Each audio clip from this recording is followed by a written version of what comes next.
Como comentamos desde el inicio, estamos en este domingo dedicado a la fiesta de la Ascensión, esta solemnidad, a este misterio que es importante el seguir profundizando y entendiendo. La primera lectura que nos propone la liturgia de este domingo está tomada del libro de los Hechos de los Apóstoles. Recordamos que este libro va en continuidad con el Evangelio de Lucas, es del mismo autor. Y también, igual que el Evangelio, está dirigido a esta persona, muy probablemente ficticia, más bien simbólica, a quien llama Teófilo, que literalmente significa el amigo de Dios. En otras palabras, está dirigida a todas nosotras y nosotros.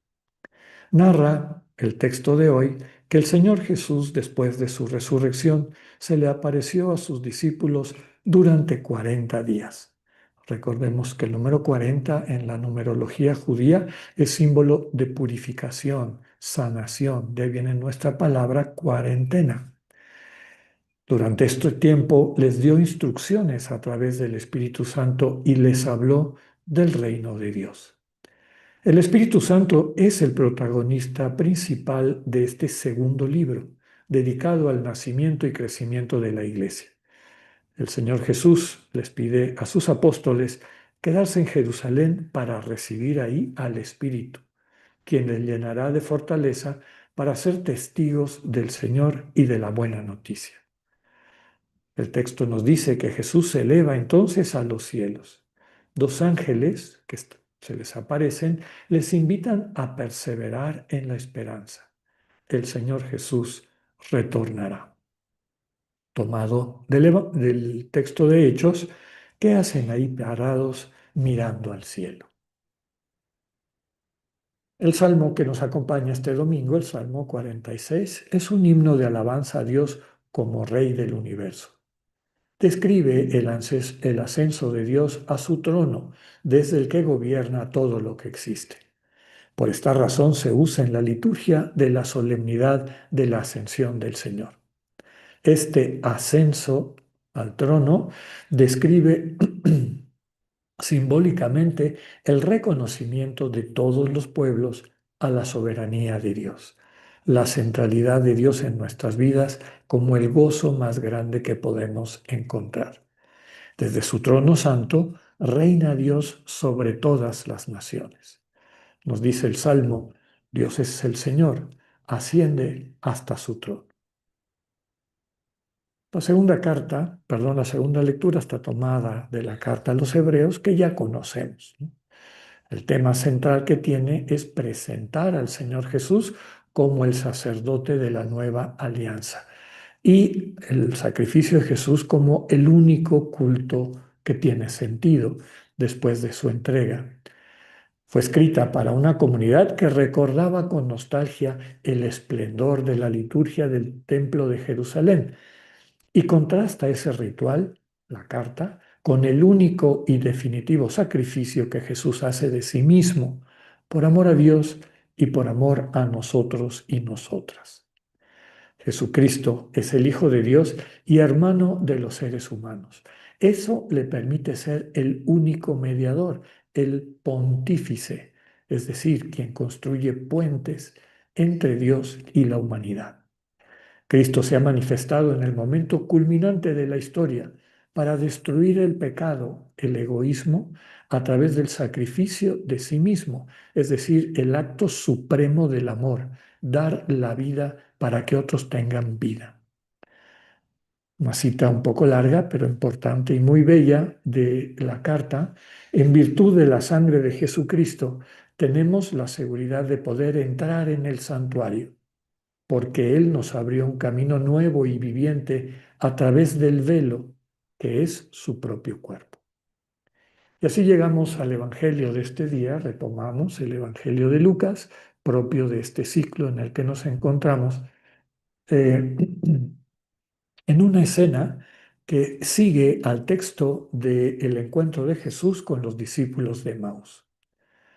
Estando estos compartiendo con la comunidad de Jerusalén, recordemos que con alegría, aunque era de noche, se regresan de Emaús a Jerusalén y cuando le están contando a la comunidad de Jerusalén su encuentro con Jesús, el Señor se les hace presente.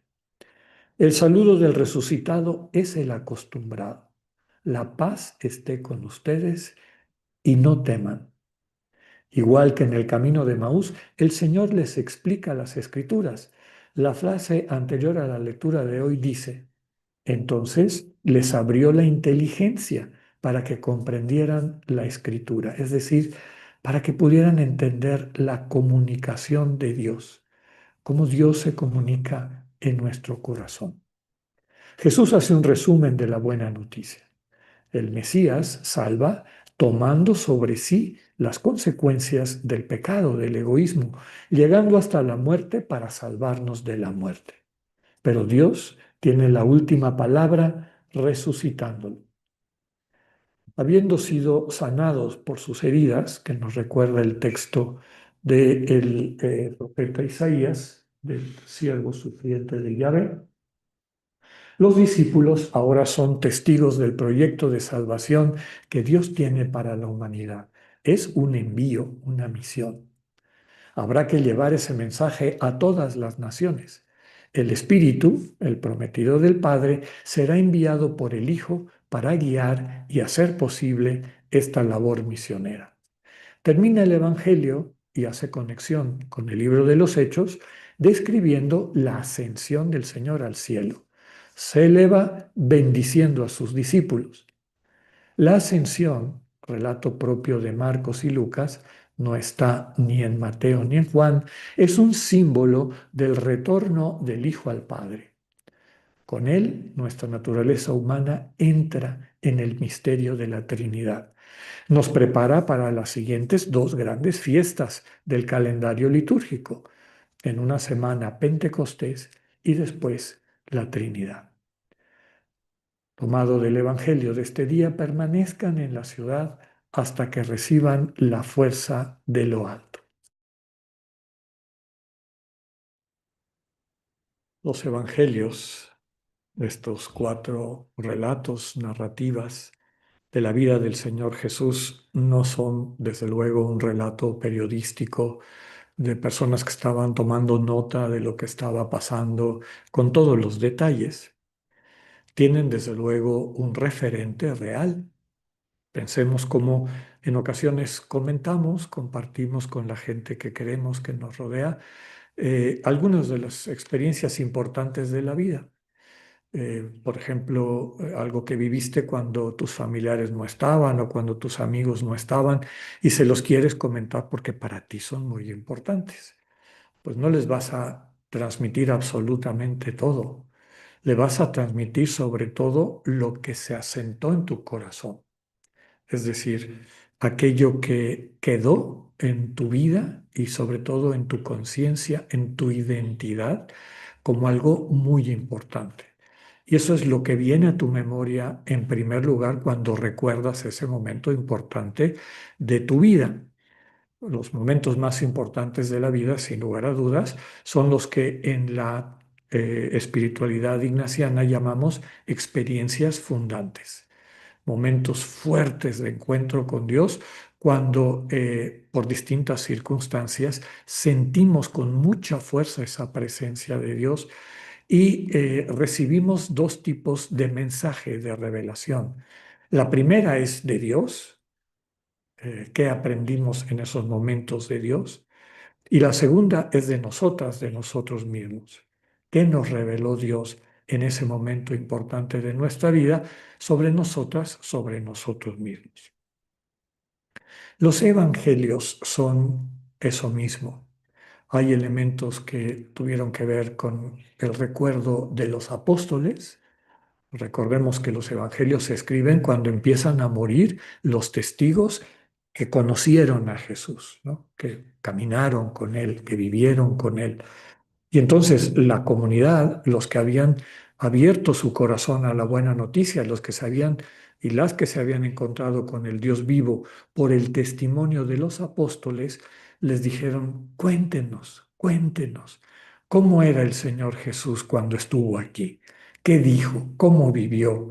¿Qué tipo de encuentros tuvo con la gente? Cuéntanos otra vez la historia del leproso curado, etcétera.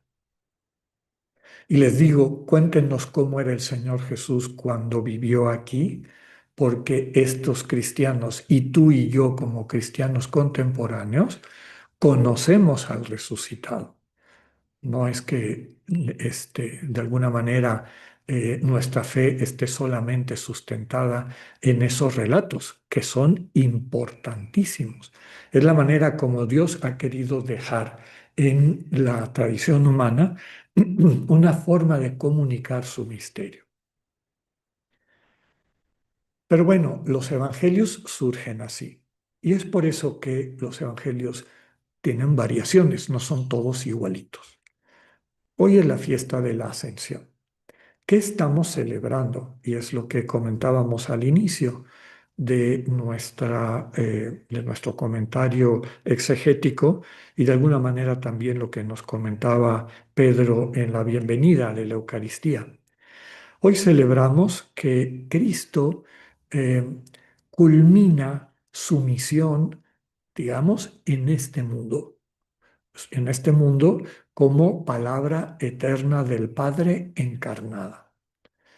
Cumple su misión durante su vida pública, cumple su misión sobre todo en ese acto de amor infinito y definitivo, es decir, el aceptar, cargar sobre sí todas las consecuencias del pecado de toda la humanidad sobre sí, vivirlo, asumirlo, sentir lo que esa carga significa. Y hemos comentado en otras ocasiones que el culmen de ese peso terrible de la toxicidad del egoísmo y todas sus consecuencias, la violencia, etcétera, de todas las personas, de toda la historia sobre un ser humano, que la vivencia más dura de todo eso es esa sensación que los propios evangelios nos transmiten en la conciencia, en el corazón de Jesús, de ausencia de Dios, ¿no? Padre, ¿por qué me has abandonado? La vivencia de oscuridad absoluta de quienes, engañados por el mal, engañados por el egoísmo, engañados por esta falsificación de nuestra identidad, eh, se descubren separados del sentido de la existencia, del amor divino, del amor de Dios. Jesús asume todo eso y asume el intento del mal de terminar con el proyecto de Dios destruyendo a su Hijo, es decir, matándolo. Jesús muere en la cruz engañando al engañador, al mal espíritu, porque creyendo que lo había matado y que lo podía tener preso en la muerte, y por eso desde la antigüedad se dice que Jesús desciende a los infiernos, es decir, desciende a esa oscuridad radical donde el mal cree que lo puede tener atrapado y Jesús rompe todo eso, rompe las puertas. El icono de la resurrección, si lo ven ustedes, tiene a Jesús parado sobre dos puertas y abajo se ve una cosa negra, es decir, este ámbito de la muerte, el Hades, que Jesús ha dejado vacío porque ahora están alrededor de él a todas las personas a las que les está dando una vida nueva. Habiendo recorrido todo lo que acabamos de describir, Jesús todavía se queda con sus discípulos en esta narrativa de Marcos y de Lucas, preparándolos para la misión. Y son esos 40 días de la resurrección a la ascensión. Los visita, una cosa muy hermosa, les explica las escrituras, les da la capacidad de entender cómo habla Dios, les enseña el idioma de Dios, que como hemos también comentado en varias ocasiones, es el amor, que va más allá de las palabras, ¿eh? Entrando al corazón, empezamos a sentir a Dios hablando, no hablando como estoy hablando ahorita, sino comunicándose, ¿no? Bendiciéndonos, nutriéndonos, llenándonos de vida plena. Jesús acompaña a sus apóstoles un tiempo y después les envía, pero no les envía solo, les envía solos, perdón, y solas, sino con el Espíritu, que será el tema de la Eucaristía del próximo domingo. Pero eso no quiere decir que Jesús queda ausente. Jesús nos acompaña en esta nueva dimensión de su presencia en el misterio trinitario. Con Jesús en la Trinidad estamos, tú y yo, porque nuestra naturaleza humana, y eso es lo que subraya el relato de la ascensión, ha subido simbólicamente, ha llegado a ese lugar donde Dios se encuentra. Y con Cristo estamos nosotros ahí. Me hace recordar ese bellísimo pasaje de la carta a los Colosenses en el capítulo 3. Estamos escondidos con Cristo en Dios, ocultos con Cristo en Dios, en ese corazón de Jesús que está en la presencia de la Trinidad. Jesús no se despoja de nuestra humanidad para regresar al Padre. Desde luego que este es un misterio que va más allá de nuestra mente, pero la propia lectura de los hebreos, que eh, como todo lo demás en la Sagrada Escritura, va complementando desde distintas facetas el misterio, la revelación de Dios en Cristo. Es el pontífice, es el puente. Jesús es el puente. Y el Espíritu es también puente porque al actuar el Espíritu en nuestras vidas nos une. El Espíritu es la fuente, el dinamismo de la comunión. Es el amor que cuando se entrega crea otros amores, sostiene otros amores. Por eso cuando el Espíritu está actuando en tu corazón, lo que ves no es el Espíritu, no sientes al Espíritu en sí, sientes a la persona que estás amando, sientes a Jesús que está contigo. Y les comentaba que los evangelios se complementan. Mateo no tiene relato de la ascensión. Mateo termina con aquella frase bellísima y real del Señor que dice, yo estaré con ustedes todos los días hasta el final de los tiempos. Hablar de la ascensión no es un abandono temporal de Jesús y a ver cuándo regresa. No. Por eso a veces se me antoja meditar y experimentar que así como podemos ver este texto, como lo ofrece, lo presenta Marcos y Lucas, de la ascensión, ¿no? De Jesús como tomando distancia y yéndose, podríamos hablar del abismamiento de Cristo, ¿no? Como el Cristo resucitado, en el caso de los discípulos de Maús, de María Magdalena y de cada uno de los creyentes, como que se va profundizando, profundizando, entrando con cada vez más claridad y presencia en nuestra conciencia para capacitarnos para hacer una buena noticia. Y quisiera terminar con eso. Es una misión. Viene a darnos esta misión, la misión de amar. El mundo, ningún ser humano puede entender el amor si no se lo modela otro ser humano. No es un abstracto. Nadie puede aprender, vivir, gozar el amor si no es amado por un ser humano. Y por eso Dios nos necesita. Y por eso la misión de la iglesia, que es compartir ese amor. Pues meditemos en esta misión y preparemos el corazón para la gran fiesta que nos espera el próximo domingo, la fiesta del Espíritu Santo. Que así sea.